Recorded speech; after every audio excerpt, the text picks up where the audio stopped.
Welcome back to our channel. We are Tan and Twin, and today we're traveling to the beautiful city of Belize.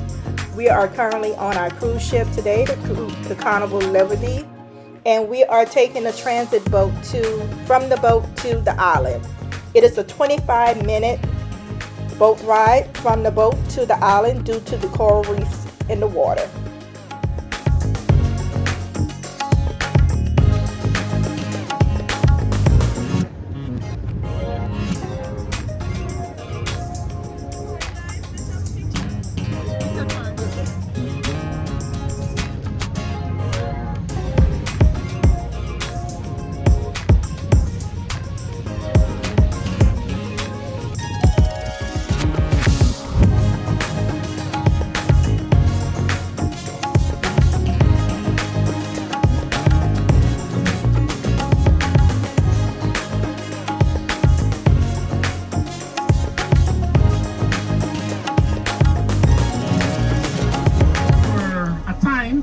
To look at the bathrooms, or not only look at the bathrooms, but actually use them. Yeah. And from there we share our group and we go on our tour. So that's what we're going to be doing today. And as soon as we finish the tour, we allow you to browse around the area. For us licensed tour guide, would love it. Because you're going to get stuck in Belize and you don't want to be on the ship, so we're going to take you on another tour. Yeah, if you stay on the ship, you're going to spend your money at the casino. Right? The commercial hub. What does that mean? It simply means that everybody who comes to work or who's working in Belize City, at some point early this morning, they had to commute to the city to come to work. For example, myself, Lincoln. We had to take a bus this morning, a chicken bus. Yeah, a chicken bus. Any one of you know what's a chicken bus? Mm-hmm. I'll explain to you what is a chicken bus. So we have to take one of those to arrive in the city. It took me 2 hours from 4 o'clock this morning to arrive in Belize at 6. And we started to work at 9. So I spent 3 hours waiting. Well, it's all good. It's part of the job. So what is a chicken bus? A chicken bus is one of those school buses that you find in the States that they use to take the kids to school. Mm-hmm. Well, we bring those buses from the States. We turn them into local transportation. And if you find people seated, there's 52 individuals sitting. And the open areas like this is the aisle, what we call the aisle. We can have up to 30 people standing right here. Ooh. So when you're on a school bus stop or on a bus stop out there and you see something passing full with people, we like to say that's a coop on wheels full with chickens. That's what it looked like. But guess why? Why would we stand up for 2 hours? Don't we wait for another bus? If we do that, we might miss the other bus because it won't stop for us. So we rather just take the chance and stand up and come, so that we are early to work. And that's one of the things. That's why we call it chicken buses. There's no air conditioning on them. Ooh. Imagine what happened when it's raining. They have to put the windows. I mean, you're suffocating yourself in there.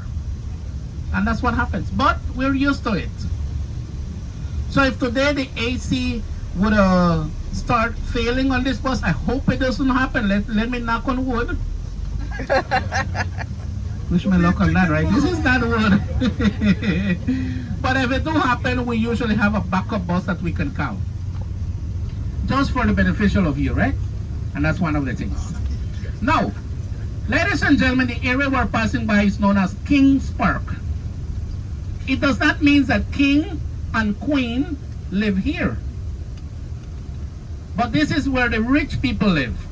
Ambassadors, consulates, lawyers, politicians, doctors. I'm sorry. I supposed to say lawyers. Sometimes, you know, in Belize, when you're doing a tour, the Creole comes out, and then we can help it. So in Creole we say lion. In English it's lawyers. something like that. In Espanol, we call them mentirosos. You know, I guess nobody speaks Spanish now. We have just recently added 2 new ones. 14 set of traffic lights in the entire country. Not Belize City, the entire country. 14. Out of that 14, only 8 of them are working. So we have a lot of turntables, traffic circles, or roundabouts. We also have a lot of speed bumps. So if you come to Belize and you rent a car and you get lost, something is wrong with you. There's only 4 highways.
Wow. This used to be an actual city.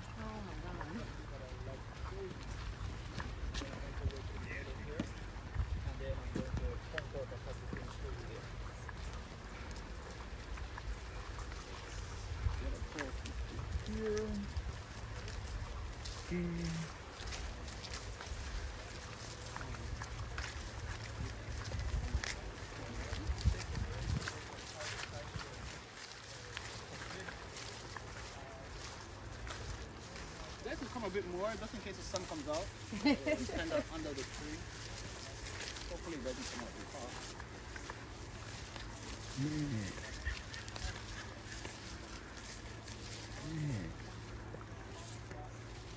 Yeah, so we'll start the tour here. There's only 2 main courtyards or plazas you get to visit. Right now we're in Plaza A. On the other side of those steps is Plaza B. The temples are all built around the courtyards of the plazas, right? So this entire city is like 5 or 6 square miles, but most of it is still covered by the jungle. You won't find any more temples. When we just walk coming in just now, we walk by some little mounds of dirt. You guys remember the mounds of dirt you were passing just now? All right, that's the only thing you'd find left in the surrounding. There's hundreds and hundreds and hundreds of them, right? We call them burial mounds because people are buried inside of them. Most of them still has people buried in them because when this site was being excavated in the early 1960s, most of the mounds were never excavated. Excavations was focused mostly on the temples because in the tombs in the temples is where the most important people are buried, like the priests or the preachers or the rulers.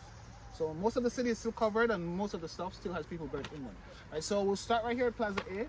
I'll tell you a little bit about what you're seeing and a little bit about the history of the city, and then we'll take a little break. During that break, you'll be allowed to climb that small temple. Behind this structure you can't see right now is another building that's about the same height as this one, but it actually looks like a temple because we reconstructed it. Right, so you'll also be able to climb that one. So once we get down from this building, we walk over to Plaza B. I'll wrap up in front of the main structure, and you should have at least 30 minutes of free time. Nice. Good. All right. Can we smoke? No. Once you got by once you entered, you left the parking lot and you entered, that entire area is a no smoking area. So unfortunately, yeah, no smoking. Yeah, you threw me off. Where was I? Yeah, so this site was, like I said, they were doing excavations in the early 1960s. It was discovered a little before that. The thing is, the reason it wasn't discovered earlier was because the mines left this city around 900 AD. And for about 1,000 years, there was nothing really taking place, and the jungle completely took it over. So before the locals discovered it, none of that was visible. all the structures looked exactly like this one, but just imagine that tree line just completely passing over the entire thing. So for a long time, the people from this little village, they actually thought that these were natural hills. Nobody knew there was an ancient Mayan city buried in their backyard. Where we're walking right now, and where we're standing, this used to be private property. It was owned by a farmer. He was really mad because when they gave him this land, it was so he could do his farming. But how do you really farm and stuff like this, right? So for a long time, nobody knew that this was a Mayan city. The thing is, if I was here back then, we would have found this like long time ago. So if you were looking out the windows of that bus, you'd have noticed that this area is all flat. There's absolutely no hills in this portion of Belize. It's all flat. So even something as small as the mall we walk by, you see something like that in this part of the country, somebody had to have made that. Right? So because they didn't know they were not, there were remains of the temples, they destroyed some of them. See, back then they started to quarry the buildings. They were taking the rocks and dirt that the buildings are made from to build foundations for homes and to fix the roads. Destroying. So we lost a couple of the structures. The thing is, when the Mayans buried someone in a tomb, it wasn't just a person buried in a tomb. Mayans believed there was 13 levels of upper worlds and 9 levels of underworlds. And they believed that when you're dead, you fight the 9 levels of the underworld, and then you were sent to the upper world. So when they buried somebody in a tomb, they buried him or her with weapons, tools, jewelry, food. Well, you're buried with some of the stuff you own and the stuff you believe can defeat the 9 levels of the underworld. Are you guys familiar with Jade? That is green stone he's wearing? Oh, this is an old picture of me, by the way. From my second life. So Mayans used to adorn their bodies with jade, right? They would sometimes offer it up to the gods as gifts, but jade is the most precious, most valuable thing you'll find in any Mayan city. In this part of the world, all the Mayan cities have jade, but they all got it from a portion of Guatemala. It's the only place you can find jade naturally in this part of the world. Right? And when the locals were destroying the buildings, quarrying the structures, they occasionally found these pieces of jade that was already carved. It would be like a face or an animal or something like that. And since it was carved, they then realized somebody must have placed it inside. And that's when the quarrying stopped, excavation started. The oldest tomb that has been excavated so far here dates back to around 200 years before Christ. Thing is, we don't even know if that is the oldest tomb. I said the oldest one we have excavated dates back to 200 BC. So we know for a fact it's still a little over 2,000 years old. Exactly how old it is, we do not know. We might never find out because the chances of excavating everything is very slim. That will probably will never happen. And we never found any actual writings here that gave us a starting date. So we're not exactly sure when the Mayans actually started construction of this city. But out of what we've excavated, 200 years before Christ up until around 900 AD. And with the number of mounds we counted, we estimated the population here would have been somewhere between 8 to 10,000 people, living in that 5 or 6 square mile area, which actually makes this like a small to medium-sized city. Right. There's other cities in Belize that the populations were 50,000 plus. That's like a normal big city. Right? This one is kind of small to medium-sized. But even though it's considered small to medium-sized, it is believed to be probably the wealthiest Mayan city that have been excavated to date. See, in total, the number of pieces of jade we found was a little over 800 pieces. And we've only excavated 3 temples, right there, right here, and the one behind it. Over 800 pieces. And then there was this guy. Now, this one is one solid piece of jade. And this weighs almost 10 pounds. Ooh, that's a lot of money. In no other Mayan city have they found one piece of jade that is as big as this. It was discovered in the temple behind us. It's the largest single carved jade object that have been found to date. For us, this is considered priceless. Yes. You guys want to see it? Yes. Oh, yeah. All right, so I live 2 miles away from here, right? Although I never said I had it. I mean, if I had this, what would I be doing here? Like, this would not make sense. Yeah, I literally grew up half a mile from here. I've lived there for 40 years and I've never ever seen the original jade head. Most of the locals have never seen it. Here's why. This is not in a museum. This is not on display. This is stored in a vault in a bank in Belize City. And when it goes to the museum and display, they don't actually announce and letting the entire country know when it's going to be there. So only a small group of people would actually know when the actual thing is coming out. The insurance, when it does go to the museum, is up to $10 million US. It was discovered in the temple of the sun god, which is behind this, and it was actually carved to be a depiction of the sun god. And when they built the bank, they built the bank to look exactly like the temple. It's an almost perfect replica of the temple where it was discovered. Right? So in Plaza A, only 2 buildings have been fully excavated. Right here, and then directly across from it. This big one still has people buried in it. We're never able to safely get to the tombs. Here's why. See that temple? Look beside the steps, every 6 feet or so, there's a little grassy ledge. All right. In each level, there used to be a person buried. And the way it's built is, each one of those levels is an actual structure. It's not one large building. It's a building on top of a building on top of a building. So they would build a structure, they would bury somebody, and they would build another one and bury somebody, and so forth. But this building was built exactly like that. It's like 6 or so different structures. Problem with this one is, they started excavations of one of the tombs, but most of the time the tombs are deep inside the structures. To get to them, we have to tunnel in. And as they were doing that with this temple, the walls of the roof started caving in, started collapsing. And for us to get to the guy at the bottom, the safe way to do that would be to destroy almost the entire top portion.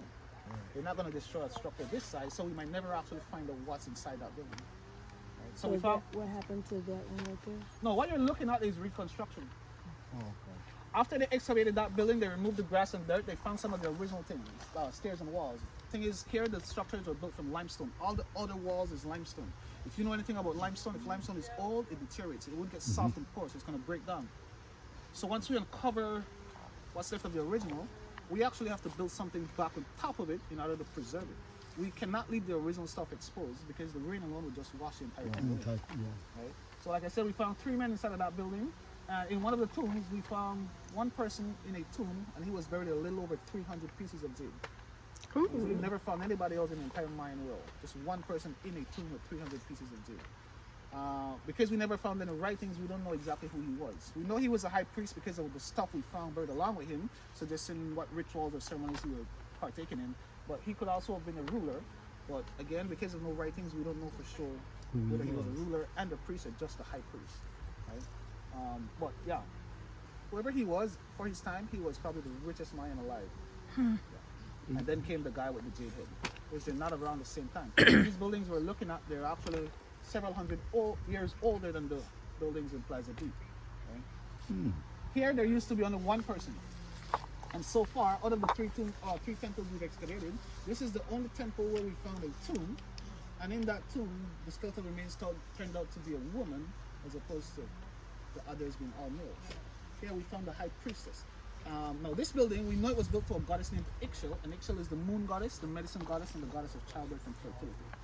And then the final structure, that one was actually built to the rain god, and we know that even though no one was buried inside of it. See those rocks beside the steps? If we remove those rocks, what you'd find is there's the remains of 2 large faces on either side of that staircase. Large faces carved into the structure. Problem is, because they were abandoned for so long, nature almost completely destroyed them. So what we did was we covered them up to preserve them. And when we get to Plaza B on the main temple, because it's a much newer building, the faces on that building weren't as destroyed as these ones. So we did not have to cover them up. We partially restored them. So when we get to Plaza B, you see faces. But for now, just picture large faces behind the rock. Okay? Yeah. Now we go to the bar. Follow me to the middle. I want you to hear something, and then we'll take our first break. We'll find that way. And look at this. This is what's literally the only one here. That's very interesting. You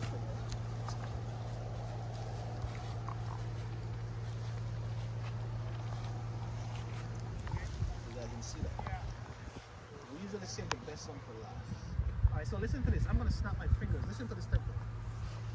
I'm going to sacrifice you because you and from what I see, you are actually the youngest one here, so I'm right.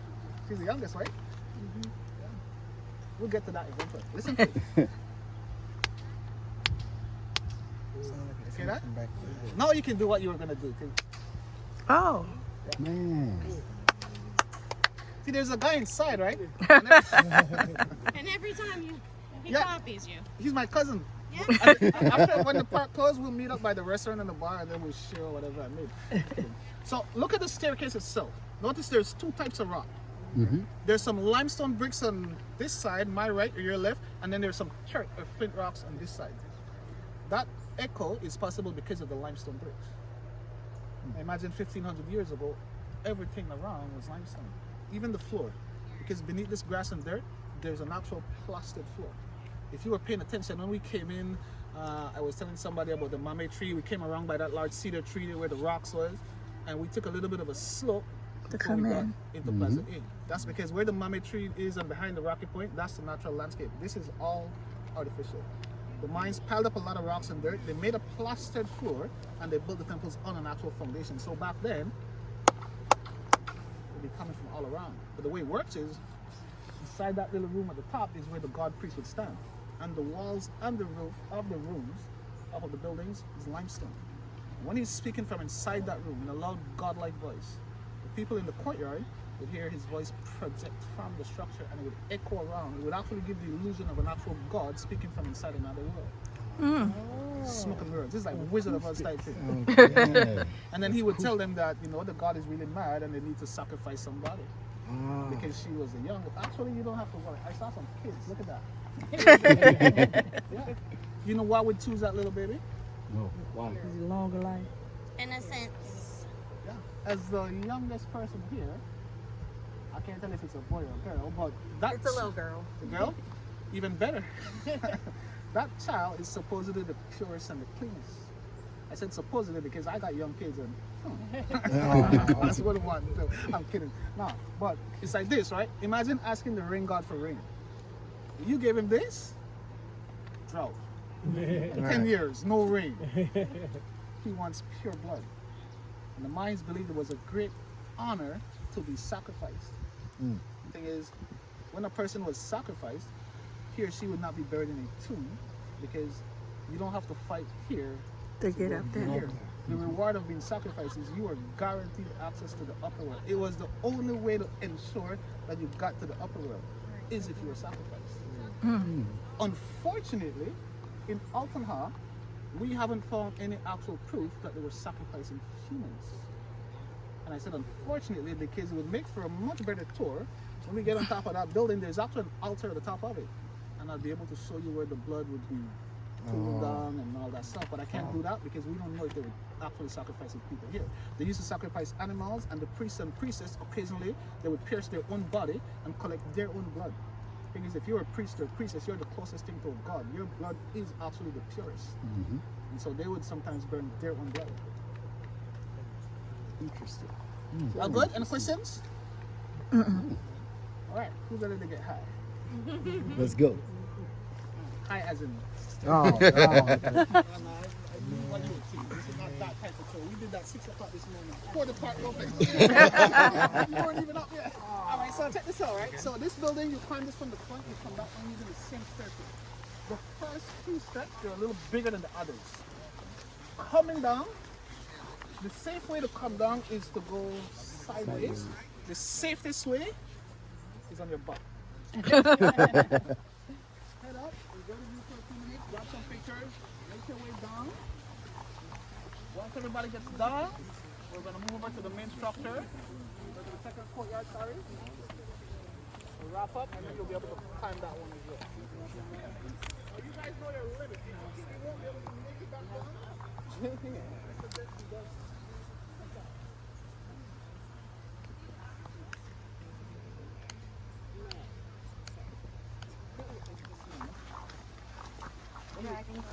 In Game of Thrones. Dragon what? Dragon glass. Oh. Yep.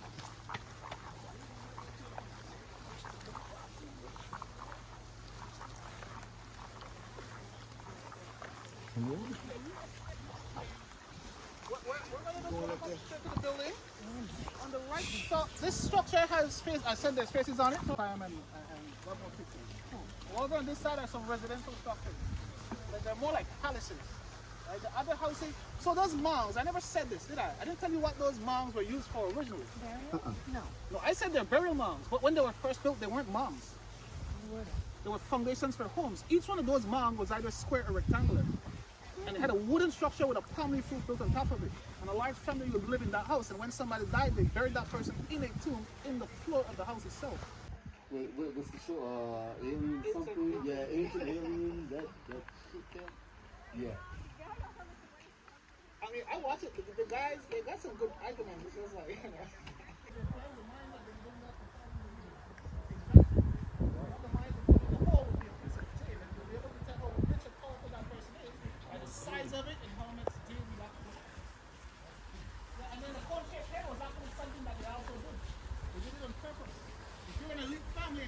See,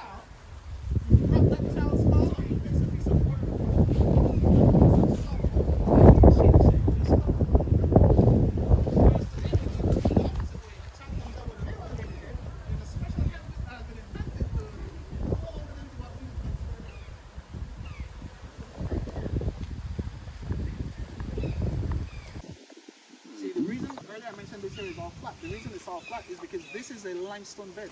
If you leave this park and you start digging, you'll meet limestone. And so there's black soil, there's the colored rocks, and beneath that is just limestone. It's one large limestone bed.